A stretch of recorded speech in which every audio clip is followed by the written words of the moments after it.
My name is Caroline Ferguson and I am a snowflake. So in case you've never heard this term used to describe humans before, it is not exactly a compliment. It is a word that tends to be used in schools, in homes, in football terraces, in workplaces around the world to describe those of us who are judged to be too sensitive, too emotional, too thin-skinned, to all these words. So what's our crime? We are HSPs. We are highly sensitive people. Now this is a term that was coined in the 90s by one of my personal heroes, Dr. Elaine Aron, who is a clinical and research psychologist. And Dr. Aron and her team discovered that 20%, 15 to 20% of humans, that's 1 in 5 of us, so plenty of you in this room, are what is termed highly sensitive, which basically means that we process sensory information at a more intense level than the majority of the population. So highly sensitive people are more aware of and more responsive to everything, the good and the not so good. And it is a normal thing to be highly sensitive. It's been found in 100 different animal populations so far. So if you've ever had a dog that startled easily or a cat that knew just when to comfort you, chances are they were snowflakes too. So it is an evolutionary imperative. The reason that there are so many of us highly sensitive people around is because without us, we wouldn't be here. So when you look at the millions of years of human evolution, everything out there was a threat to us. You know, the weather, the wildlife, the terrain, the landscape, even each other. So we needed people in the tribe who were more observant and more reflective. We needed people who could tell, for example, when the peacemaker from the next tribe was lying. We needed people who knew that now and not next week was the right time to bring the animals down from the mountain. So basically, highly sensitive people are a survival strategy. We needed them. You know, the shaman, the medicine people, the observants, the intuitives, the empaths, the sensitive ones. Because if we were all warriors, we would all be dead. So highly sensitive people are far from being a problem that needs to be fixed. We are actually a survival strategy. And despite the fact that we are an evolutionary imperative, what we tend to hear mostly in public is about the downsides. It's about the tears and the overwhelm, you know, the difficult parts of it. So my purpose here today in beautiful Crete, where I noticed the sun had just come out, is to enlighten my fellow HSPs and those of you who know us, who love us, and especially who employ us, about the power of being highly sensitive and about how to unlock the value of this remarkable trait. And that really is my job here. So, superpowers. I believe that everyone on this planet has a superpower, at least one, which is things that they do better than most other people. And with highly sensitive people, there tend to be a mix of these superpowers that come in.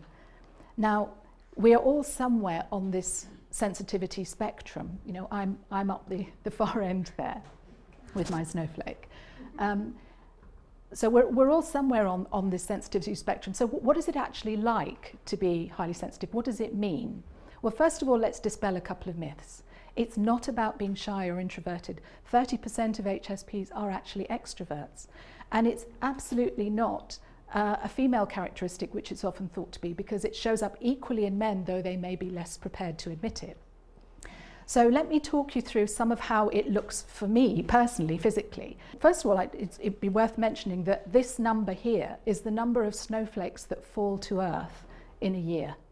I mean, that's a vast number. What's extraordinary about that number is that all of those snowflakes are completely unique. And what's also unique is the experience of being highly sensitive. It shows up differently for everyone. So I'd just like to talk you through some of how it shows up for me. So you already know about my unruly tear glands. I now accept that my quick emotions are just simply part of who I am, and I'm no longer ashamed of them, as I was for many years. Noise is also a factor with me, as Sharon will attest. If there is a lot of noise going on, I find it quite hard to concentrate. Then we've also got sensitivity in physical terms, in that I have to cut all the labels out of my clothes and I can't wear scratchy fabrics because if my body's uncomfortable, I find it really hard to focus. And I also have a really sharp sense of smell. And I remember many years ago, I was lucky enough to go to Paris with my flatmate, and I was trying to describe to her this particular smell that you get in the Paris metro. And I was saying it's a whiff of North African market. You know, there's a little bit of burning rubber in there and a splash of public toilet. And my non-HSP friend just shrugged and said, "It smells like a stink to me." So, you know, welcome to my world. So that's kind of some of how it shows up for me. Now, as I mentioned, I believe that everyone on this planet has a superpower, at least one, something that they do better than everyone else. And despite the fact that we're all unique, there's a particular strength in certain characteristics that many sensitive people share, and I'd just like to talk you through those superpowers. Now, the first one is our ability to notice and process at real depth what's going on around us. Highly sensitive people tend to observe everything at this micro level, so we pick up on subtle details and patterns that other people miss. It also means that we can sometimes spot mistakes earlier, as I did with the ad agency. You know, my colleagues may have been mocking my tears, but none of them picked up on this crucial point that was obvious to me. The second of our superpowers is imagination and creativity. We revel in finding beauty in the ordinary and in observing and creating remarkable works. And it's no surprise that so many writers, artists, performers, musicians are highly sensitive. It's not just about grand gestures, though. We are also able to apply that creativity to more mundane things. Writing a report or cooking a meal can be just as creative an activity as crafting a work of art. So the third of the superpowers is that we tend to be conscientious. Highly sensitive people really want to do a great job for you, so they will plan and they will prepare, and sometimes it might take a little longer to make decisions because there's so much information coming in that we need to process, but when we do, you know that we are making a very considered decision. If you've got a complex project that needs a safe pair of hands, I highly recommend that you put a highly sensitive person at the helm. Number 4 is about our intuition, our gut feel. So we have so much information coming into our unconscious minds all the time because of our depth of observation and processing that it informs how our gut feel. And so if somebody who you know is an HSP says they have a feeling about something or an idea about something or someone, you need to pay attention to them because, you know, chances are that they're probably right. And as an example, a few months ago, I had a hunch, a very strong hunch about something, and I launched a survey relating to people who've experienced work-related burnout. And I'll share some of the findings with you in a minute, but my hunch proved to be spot on. My intuition was accurate. And then finally, our fifth and final superpower is empathy. We can't help putting ourselves in your shoes and feeling some of what you're feeling. We pick up on your body language. We tend to have a very strong mirror neuron, so we mirror your posture and your vocal tones. And you like being with us because we make you feel good. You feel seen and heard by us. And also it means that we can read minds. I've lost count of the number of times my mindset training clients have said to me, "How on earth did you know what was going on in my head?" Because I've been paying attention to you. Now, you can't talk about the superpower without also talking about the fatal flaw that robs the hero of strength. And here is, for Superman, it's kryptonite. For highly sensitive people, it's having too much going on. Yes, we are prone to overwhelm, particularly if we're not feeling very well or if we're tired or we're upset. And some of the things that can affect us and can take us into a place of overload include noise. So if I, for example, talk you through a typical day in an open plan office for highly sensitive people, it's going to be really noisy. You've got people talking, you've got phones ringing, you've got fire alarm tests, you've got public announcements, you've got the hum of the air conditioning and the computer on your desk. Then it's busy, you know, you've got people wandering around you, you've got desk side meetings going on, there's constant activity.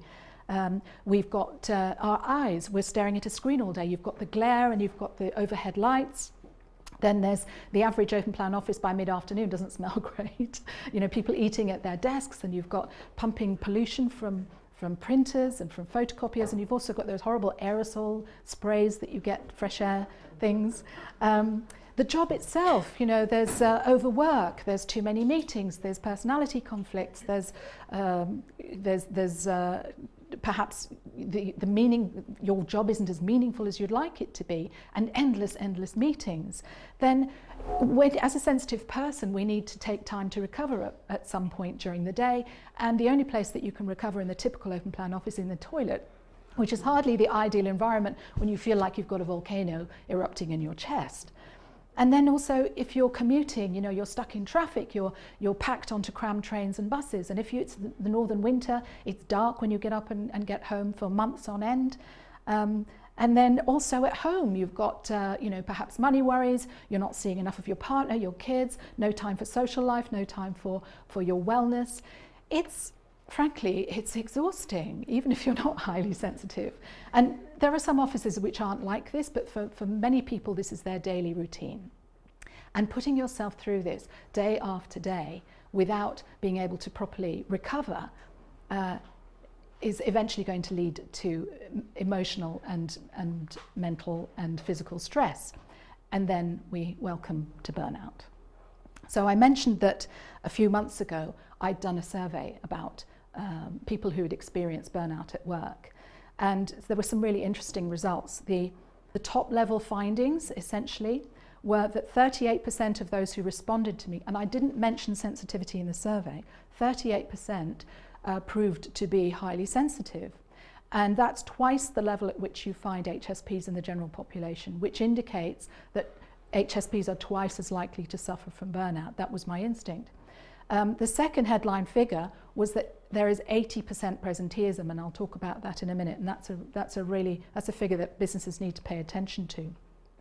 So burnout doesn't just impact individuals and their families, there's also a massive cost to businesses in terms of disruption, lost productivity, higher staff turnover, but also damage to culture and morale. Now, this presenteeism, as I mentioned, was a headline figure, and presenteeism is an even bigger problem around the world than absenteeism. It means that people are turning up for work mentally or physically unfit. And around the world, it is responsible for hundreds of billions of dollars in lost productivity every year. It's a massive problem. But people don't feel that they can take time off work for stress when they need to because they're worried that it might impact their jobs. And then basically what is happening is that stress levels are rising all over the world.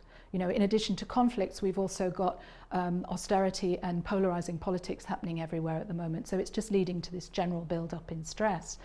And what we've found is some really quite distressing, shocking health statistics. In the US, 1 in 5 people are experiencing mental health problems. In the UK, it's 1 in 6. But here in Greece, it's more than half of the population who responded to a poll saying that they had not felt mentally well. And that is, you know, has massive implications for everyone around the world. One of the issues with being highly sensitive is that in the Far East, it's considered okay to be sensitive. But here in the West, it's really not, it's not cool, particularly among men. And what we're finding is that boys are being told not to show emotion, that it's unmanly, that it makes them weak.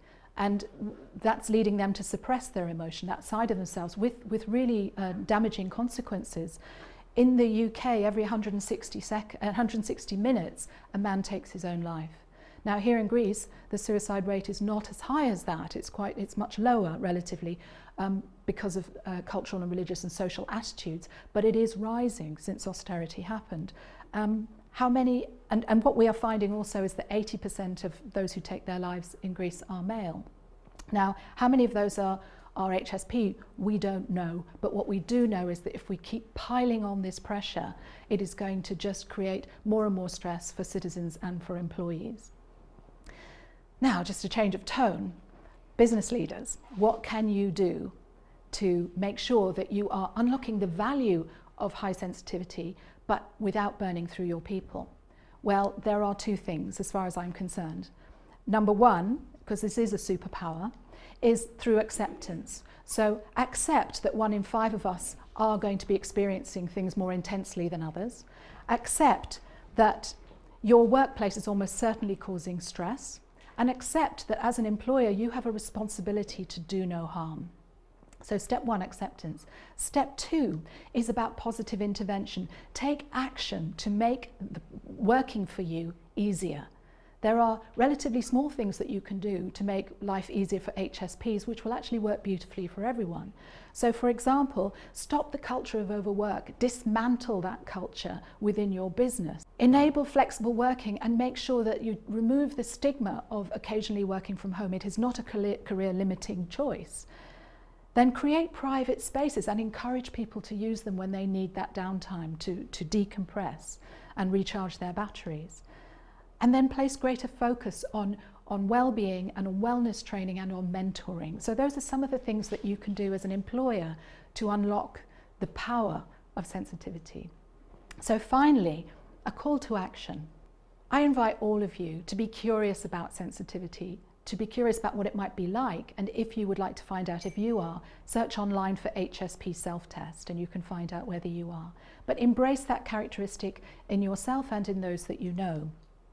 So families and teachers, don't tell your boys to man up, please. Encourage them to accept their emotions and to embrace them as the superpower that they really are. Friends and colleagues, don't tease us when we're frazzled and overwhelmed. Nobody needs to be ridiculed when they're struggling. And employers, what has it cost you? What does it cost you? How many people good people have you lost? And what does it cost you in terms of your productivity, of your culture? And your turnover in terms of your employees.